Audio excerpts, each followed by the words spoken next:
Hi everyone, I'm going to continue the Yalkut Yosef. At the moment we are on, I believe, the 39th installment already here on this fantastic Monday morning at the time of recording, following the Saka edition, naturally, of the Yalkut Yosef. Very, very exciting. We're actually starting on a new Siman today. Siman 272, naturally. We talked all about the Kiddush service, and now we're talking about the wines that is fit for Kiddush use. It's a new section, and longish section also, or let's just say a mediocre section. So we're going to start off now in Halacha Aleph of 272. We're talking about wine that might have like a bad smell, or one that was left out. Is it left uncovered? Is this going to be problematic or not? Let's find out. In Miktashim al yain sherecho ra, or you should not do Kiddush on a wine that has got a bad, let's say, smell, or yain magula, something that was left uncovered. V'afilu b'zman hazeh she'ein anu makpidim shelo lishtot yain magula. Even though that we're not strict with regards to uncovered wine nowadays, sharei ein nechashim matzuyim beneinu. There's no snakes found nowadays, because that was a chashash, that was a worry back in the day. Mikol makom le'inyan kiddush ein lekedesh al yain magula. You should not do it when it comes to kiddush over here, to do on an uncovered wine. Or lechatchila yesh li zeh bezeh af biyayin shaya magula sha'a mu'utetet. Even if it's a short time period, still you should be careful with regards to it. Umihu b'di'abad ein livsul ki'im benam'er re'cho v'tamo or she'aba alav layla echad ve'ein chiluk bezeh bein kiddush lavdala. Okay. Naturally, one should not use wine that's been left over uncovered for the mitzvah of Kiddush. One should take care not to leave open a container of wine unsupervised, even for a small moment.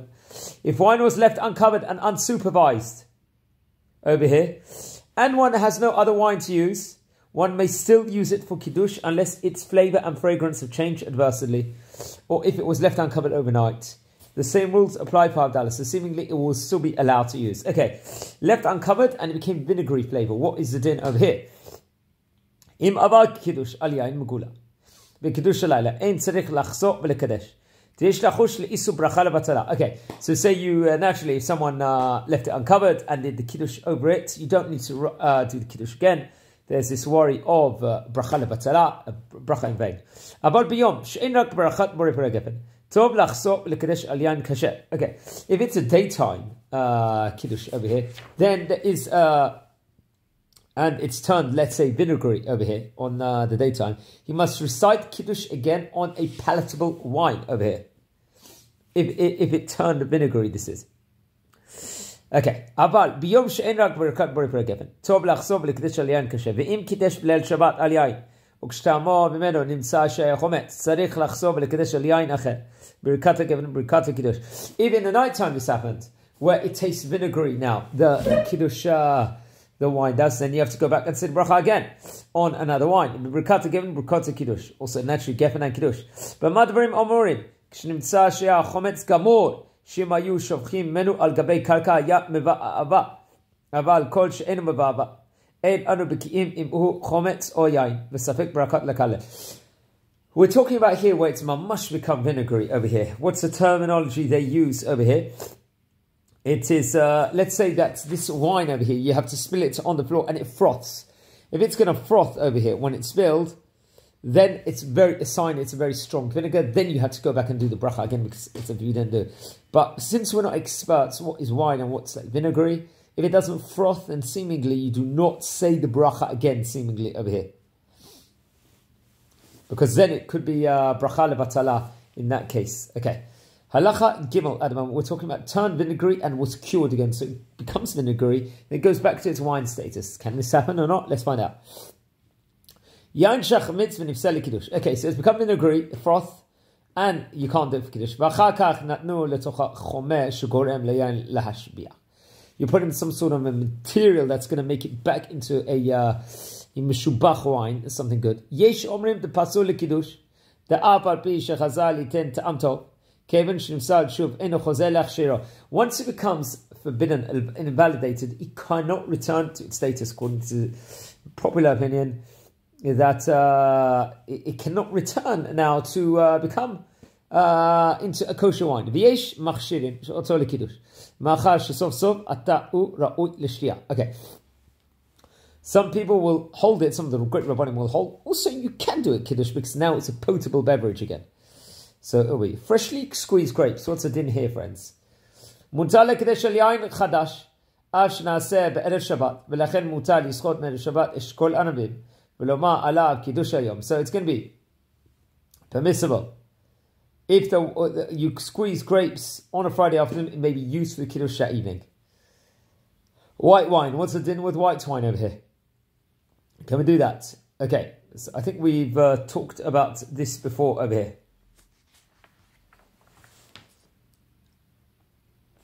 Okay, let's go for it.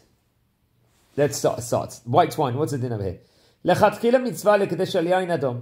ומנהג בני ספרד שמקדשים על יין אדום, אפילו אם היין הלבן משובח מהיין האדום. אומרים אם אינו לבן יוצא מדי, אם הוא משובח מן האדום, יש להקדימו. Over here. Naturally, it's better to on red wine, and it's to give preference to red wine for Kiddush, even if the white wine is of a superior quality. If the white wine has some pinkish tint to it, it is also superior to the red wine. The white wine would have preference over here. So let's now continue the next section over here. Okay. So now we're talking about the case of mixing red with white over here. אם לא מצא יין אדום, יחשה לברכת בורא פרי הגפן. יקדש על יין לבן, ויערה בו מעט יין אדום כדי להדימו. ומותר לערב בו יין אדום גם בשבת, ואין לחוש בזה לעשות צווה בשבת. שבאוכלים המשכין אין צביעה בכל אופן. So, over here, if the red wine available is not fit for Kiddush, maybe because it's not correct formula for a hagavan, one may use white wine and add a bit of red wine so that it will have a reddish tint, let's say, to it. It's allowed to mix wine into white wine, red wine into the white wine on Shabbat. It doesn't fall into the category of tzoveh on Shabbat, of colouring on Shabbat. Now, diluted with water. Can you dilute wine with water? If there's a majority of water inside this mixture, you cannot do Kiddush on it. ולכן לידן, אין לסמוך על חלק מכשירים, הניתנם על פי דעת הרמה, לכמה סוגי יין, שיש בהם תרבות של רוב מים. If there's going to be a mixture of majority of water over here, it could be the Ramah, seemingly, might hold that it's kosher. We do not rely on it as Bnei Sephard. ספרדי השומע קידוש או הבדלה מאשכנזי, המקדש של יין, שיש בו תרבות של רוב מים, יוצא ידי חובת קידוש הבדלה, דאינו עבדו לדידהו.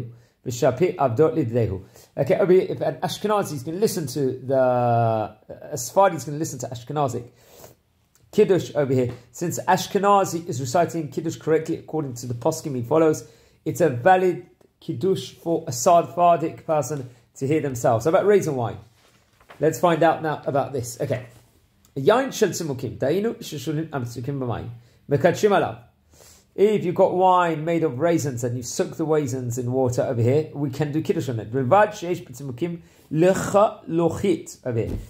As long as there's some moistness in the raisins itself. Okay. It's enough to be able to squeeze out some thick liquid from them even before they are soaked over here.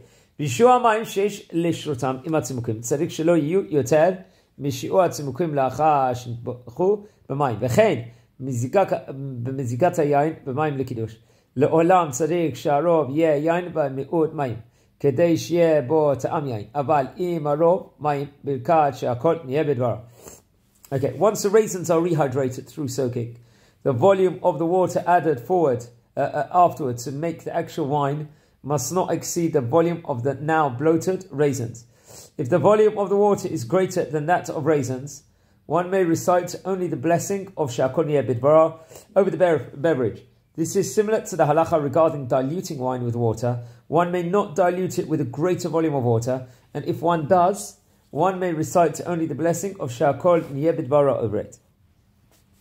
ולכתחילה יש להחמיר לשרות הצימוקים במים ג' ימים מעת לעת, ואז מברך על מי שרייתם בורא פרי הגפן, וברכה מעין שלוש, ומקשים על יין זה.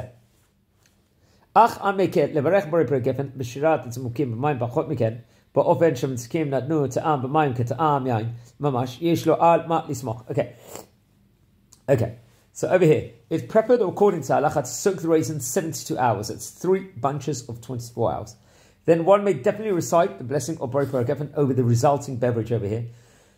And after blessing of Me'en Shalosh, after drinking it. And one may recite Kiddush using this wine over here. If someone chooses to be lenient and soak the raisins only until after the water has genuine flavour of wine, and then use it as wine, even though the raisins were soaked for less than 72 hours, he has a halachic basis to rely on over here.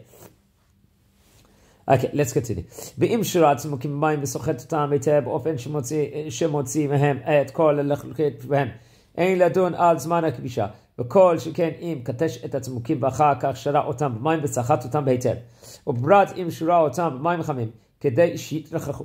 אבל אם אינו סוחט את הצימוקים עצמם, לכתחילה צריך לשרותם 3 ימים מעת לעת, ואם בישל הצימוקים עם המים, ואחר כך משך המים מן הצימוקים, הווה ליין מקדשים ומבדילים עליהם, ומותר לצאת צימוקים לשרותם במים בשבת, כדי לשרותם בשבת. Okay.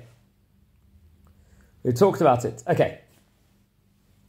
The above discussion concerning how long to soak the raisin apply only when one simply soaks the raisins in water over here.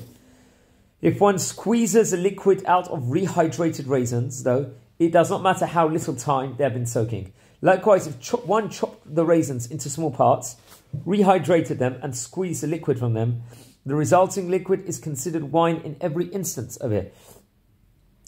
This is certainly true if one rehydrated the raisins with hot water. Alternatively, one may cook the raisins in the water and then the liquid is considered wine for Kiddush. One may even soak raisins in water on Shabbat if one plans to drink the resulting beverage later on during that Shabbat itself. Okay, we're continuing this theme with regards to the raisins over here. Halacha Yud Adamah. We're making very, very good progress, friends, over here. ובכל זה צריך שיהיה בצימוקים לחלוכית, באופן שאם ידרוך אותם יצא מהן דבשן. וגם צריך המשקעת הצימוקים מן המים, ובין אם הצימוקים של המים, ובין אם הן קדושים ודרוכים. לעולם צריך למושכם במי אשרייתיים, כדי שיהיה על המים תורת יין over here.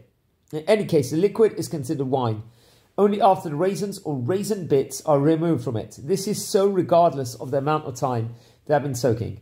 Even if they have soaked for 20 days, let's say, or more, this remains a rule. Even if the liquid tastes like wine, it is considered wine for halachic purposes until the raisins and other grape parts over here are removed from the liquid. Until then, one would recite the blessing of Borei Peri HaEtz on the mixed fruit and liquid, and if a non-Jew would touch it, it would not rendered non-kosher as wine would over here. Okay. Now, halacha 11 at the moment. אם אין לו אלא צימוקים בלי גרעינים, אפשר לסמוך על הפוסקים המקלים ולעשות מהם יין לקידוש והבדלה, ולברך על זה בורא פרי גפן, שבמקום מנהג לא החיישינן לספק ברכות, וכן הדין לעניין מצנבים. Okay. The procedure is to make raisin wine with raisins that have seeds.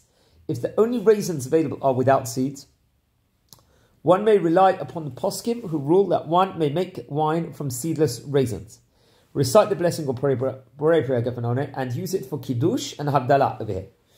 Although other poskim disagreed, the established custom is to recite Borei Peri HaGefen on this beverage, and established custom overrides the rule of not reciting a blessing when it might be unnecessary or incorrect. The same rule applies to grape juice over here. Okay, now grape juice, can you use that for Kiddush or not? Okay, מותר לקדש על מצנבים, מברכים עליו בורא פרי הגפן, וכן ייינות שעוברים תהליך של פיסטור ובישול. מברכים עליהם בתחילה בורא פרי הגפן, ומקשים עליהם. Okay, one may use grape juice or wine, even if it has been pasteurized, for Kiddush. The correct bracha to recite before drinking these beverages, naturally, is Borei Peri HaGefen, and the correct blessing to recite afterwards is Me'en Shalosh over here.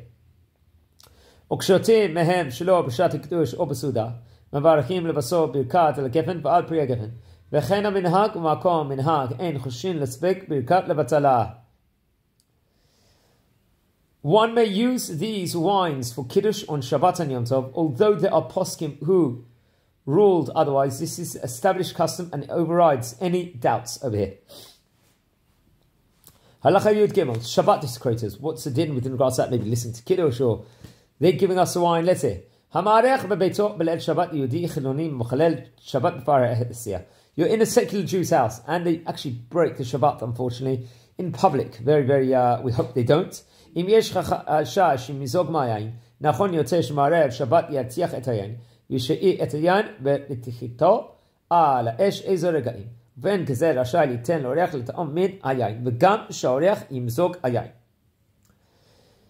someone plans to have guests for Friday evening who publicly break Shabbat, could be a kiruv event, and you have beginners coming there that might not be well versed in regards to Shabbat. And one suspects that the guests will pour the wine.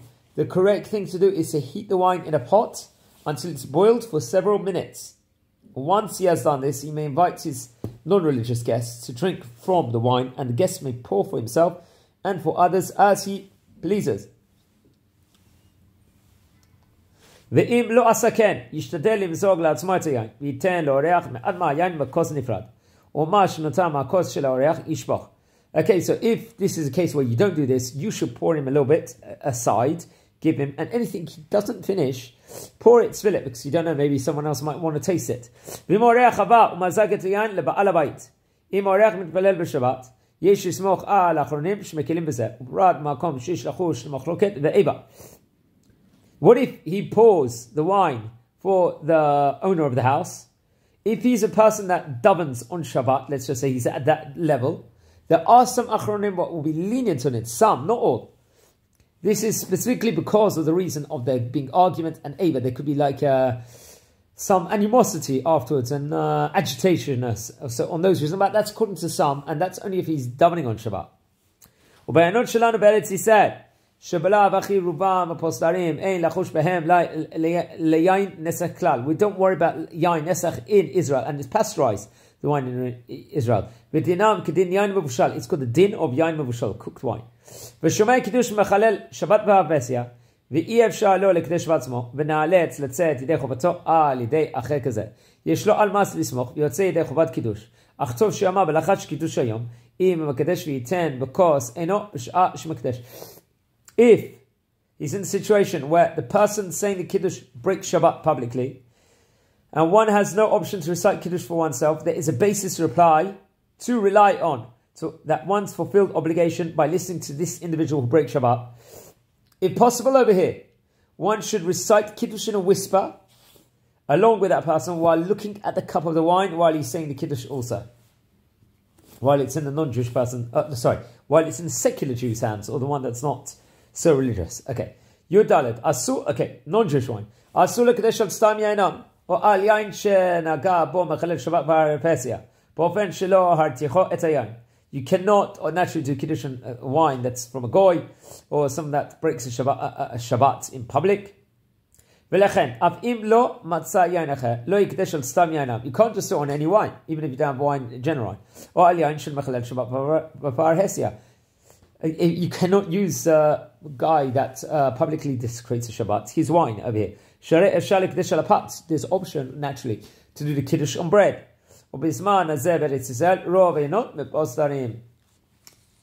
Pasteurized wine is considered to be cooked wine according to Halacha, and that's the majority of the wine nowadays.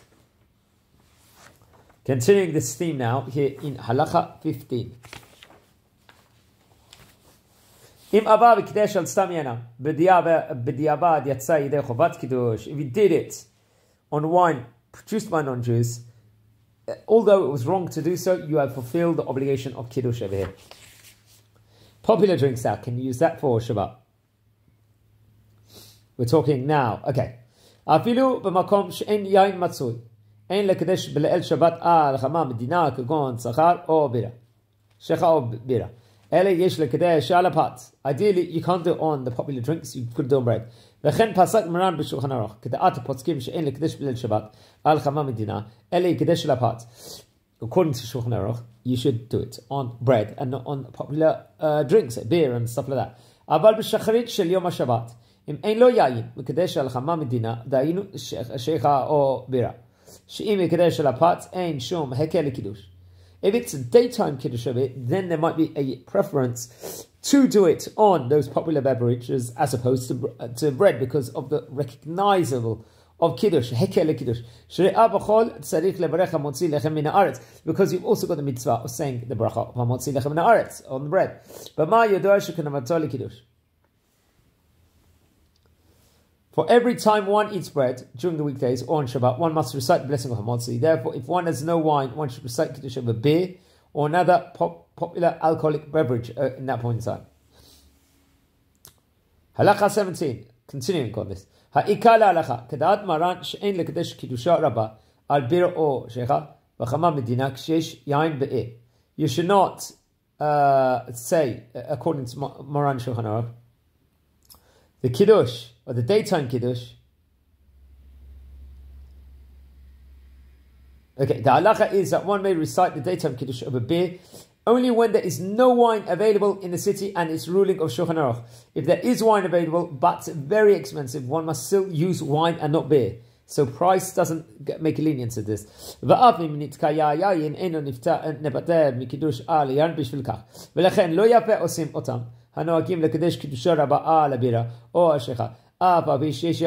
nice if there's wine in the city and you're doing on beer, the Kiddush. Even if it's the reason it's more expensive. Or mishum techaviva lehu shechra. Even though that beer is more dear to him, he likes it more. She'en lekedesh al bira or shecha ela imken ein be'e yain. Only if there's no wine in the city, then do it. Or kshayain maziklo. Or it could be if wine is very damaging for someone's health, then that might be a reason to have beer. She'az yikedesh al chama medina. Then one can do it on a popular beverage. Arak and whiskey, what's the din with that? Arak, obviously, very, very popular drink here in Israel. Let's find that. Yudchet, 272, Siman 272. Gam kshmakdashim al yain sareh, arak v'kedome. If it's a very strong beverage, such as arak, tzarich lishtot melo lugmov. One should drink at least melo lugmov. This is 41 cc. But tzarich shakos yachzik revi'it. This cup has got to hold the revi'it. V'ashoteh arak or cognac, revi'it babat achat, shelo b'shat kiddush or suda. En mevrech b'racha achrona, teshama batla da'ata etzel kol b'nei adam. Shein shotim revi'it on these drinks, babat achat. When one drinks revi'it of beverage, one must recite a blessing afterwards. In practice, if one drinks a revi'it of arak or some other very strong beverage in one shot over here, one may not recite any blessing afterwards, since it's possible that this is considered a normal manner of drinking. And since it's not considered the normal manner of drinking, I'd assume that's how we go. Very few people enjoy drinking strong beverages like that. They don't want to drink it all in one shot. They want to drink it slowly to appreciate the quiet taste of it. Okay, now we're talking about coffee, teas, and juices over here. Halacha 19. Yutet. Ein lasot kiddush b'leil Shabbat, or abdallah b'motzei Shabbat, al kafe or al tea. You can't do kiddush on coffee or tea, or al chalav, sha'a, mashkaot kalim. She'enam nachshavim lechamem medina. You can't do it also on milk, naturally, or any soft drink. They're not included in the popular beverages that our sages said may be used when there's no wine available. Likewise, also, v'huadin lemitz adarim, gazos, or tampo, like fruit juices, and so on and so forth. That's not allowed to be used. V'af mish yefshar lo lishtot yain. Even someone that's difficult for them to drink wine, it's impossible. Or she'en lo yain v'gam lo shecha. And there's no wine or beer available. Eina rashai lekedesh lavdil al mashkot anizkarim. You cannot do kiddush on those drinks. It's someone that considered like they're noseh shem shemayim levatla. It's not good. It's like they've done a blessing in vain, let's say. You can't answer the word amen. Okay. אין באפשרותו, מפני שאינו יכול לשתות ממנו מלא לגמוב עליבה ריקניה, וגם בירה אינו מציע אצלה, ואין אחר שקדש בשבילו. רק אז יוכל לברך שהכל נהיה בדברו על משקאות, אלא קודם סעודה שחרית, ויועיל לו בשעת הדחק, כזאת במקום קידוש הוא דווקא. Okay.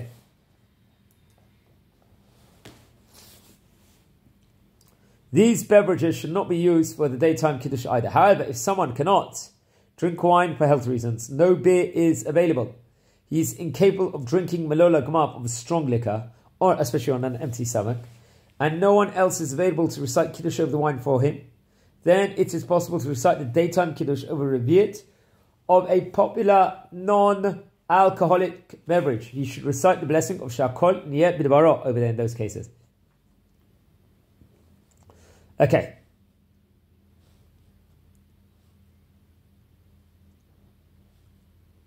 ובמוצאי שבת אם אין יין להבדיל עליו או שהיין מזיקו יכול להבדיל על חמה מדינה. You can do Havdalah if you don't have wine in the vicinity and it's bad for you.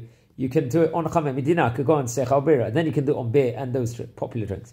אבל קפה או תה או מיץ סדרים ושאר משקאות אינם נחשבים לחמה מדינה להבדיל עליהם והמבדיל עליהם הוא נכנס בחשש איסור ברכה לבטלה. So it's going to be bracha batala. You're going to be over if you use one of these tea or coffee drinks for Havdalah over here. You can then use, if there's no wine or it's harmful for your health, you can use a popular beverage, but not these non-alcoholic beverages. Aval. Okay. Umutav shismoch al Havdalah shebetfilah. Or shishma Havdalah beit knesset mi asher tzibor. You should try and listen to the chazan of the Havdalah recited in the tefillah over there. Velo yabdil gam ba'ofen shkazeh al mashkot and nizkarim. In any case, you may not recite Havdalah over a non-alcoholic beverage. Substituting cake for wine. So what's the din within regards to that? We talked about pat, bread already you can do. How about no cake? Okay. Halacha. Mi she'en lo yain or pat b'leil Shabbat. En lo lekadesh al pat aba'a b'kismin. You cannot do on bread that is from those 5 grains over here. So this is on cake, let's just say. You can't do it. If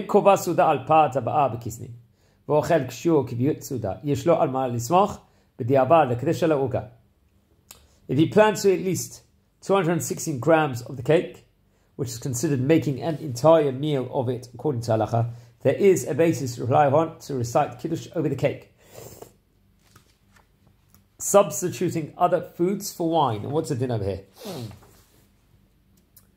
It's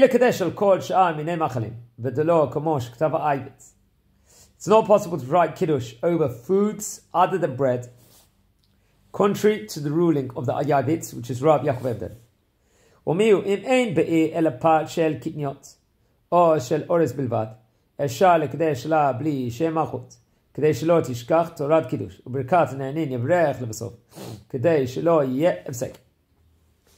If someone lives in a place where there is no bread made or proper grain, it's recommended that in the absence of wine, he recites Kiddush over bread made of rice flour or cornmeal, but to omit Hashem's name from the blessing of the Kiddush.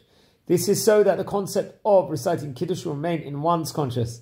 In this case, you should recite the blessing of Shakon Niyeh B'Dabaro over the food only after he recited the passage of Kiddush, since if he would recite the blessing first, the passage would constitute an interruption between blessing and eating the food over here. Blessing over beverages after Kiddush. What's the din over here? Birkat HaGefen sh'mevarachim al hayayin shel HaKiddush.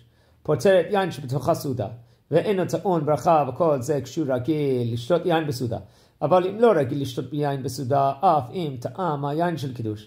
Keshuhu shoteh yain besuda v'vrech v'recha rishonah HaGefen.